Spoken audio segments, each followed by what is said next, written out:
आइए आज जानते हैं कि हनुमान जी लंका से कब और कैसे लौटे थे। सीता जी को प्रणाम करके हनुमान आरिष्ट पर्वत पर चढ़ गए। उन्होंने घोर सिंहनाद किया और समुद्र के उत्तरी तट की ओर उड़ चले। अंगद, जामवंत, नल, नील आदि उनके साथी बड़ी चिंता से हनुमान की बाट जोह रहे थे। हनुमान का गर्जन सुनकर वे चौंक पड़े। उन्हें लगा कि मानो दक्षिण का आकाश ही फट गया। हनुमान हवा को चीरते हुए चले आ रहे थे। बानरों ने देखा कि महाध्वनि समीप आती जा रही है। वे ऊंचे ऊंचे वृक्षों और पर्वत शिखरों पर चढ़ गए। तभी उन्होंने देखा कि दक्षिण दिशा से एक तीव्र प्रकाश बढ़ता चला आ रहा है। कुतूहल से वे उसे देखने लगे। थोड़ी देर में साफ हो गया कि दिशाओं को प्रकाशित करते हुए और श्रीराम तथा सुग्रीव की जय जयकार करते हुए वीर हनुमान लौट रहे हैं। बंदर तालियां पीट पीट कर नाचने लगे। वे बार बार अपनी पूंछ को चूमते थे। कभी पेड़ पर चढ़ जाते और फिर उतर आते। हनुमान के आते ही सबने उन्हें घेर लिया। अंगद और जामवंत ने उन्हें हृदय से लगा लिया।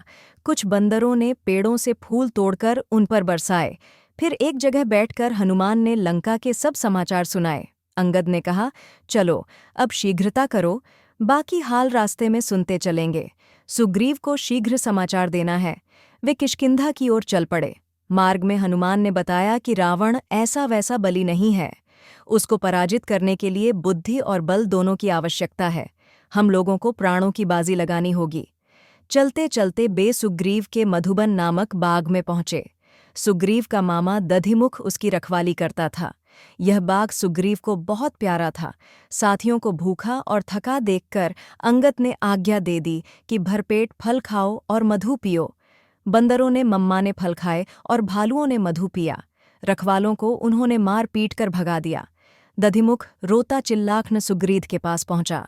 उसने अंगद की शिकायत करते हुए कहा कि दक्षिण से आए हुए सब बानरों में मधुबन छझाड़ू दिया है।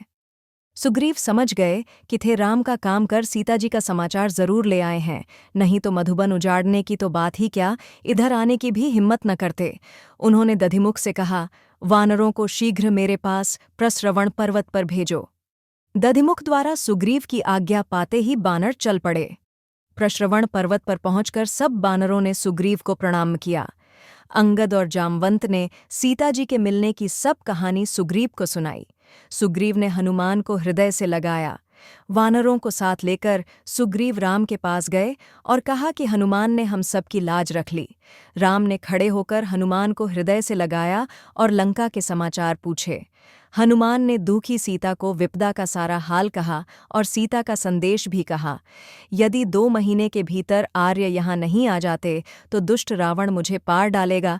वीरबर लक्ष्मण को भी उन्होंने शुभाशीर्वाद भेजे हैं। सीता जी का दिया हुआ चूड़ामणि भी हनुमान ने राम को दिया। चूड़ामणि देखकर रामा रो पड़े और सुग्रीव से बोले, यह चूड़ामणि जानकी को विवाह के अवसर पर अपने पिता से मिला था। वे इसे कभी अलग नहीं करती थीं। सीता के बारे में श्रीराम तरह तरह के सवाल करने लगे। वह कैसी हैं? राक्षसियों में कैसे रहती हैं? उन्होंने तुम्हें कैसे पहचाना? उन्होंने क्या कहलाया है? हनुमान ने इन प्रश्नों का यथोचित उत्तर दिया और शोक छोड़कर युद्ध के लिए राम को उत्साहित किया। वे बोले, नाथ, अब शोक न करें। शोक से बल क्षीण होता है। युद्ध की तैयारी करें और सीता को विपत्ति से छुड़ाएं।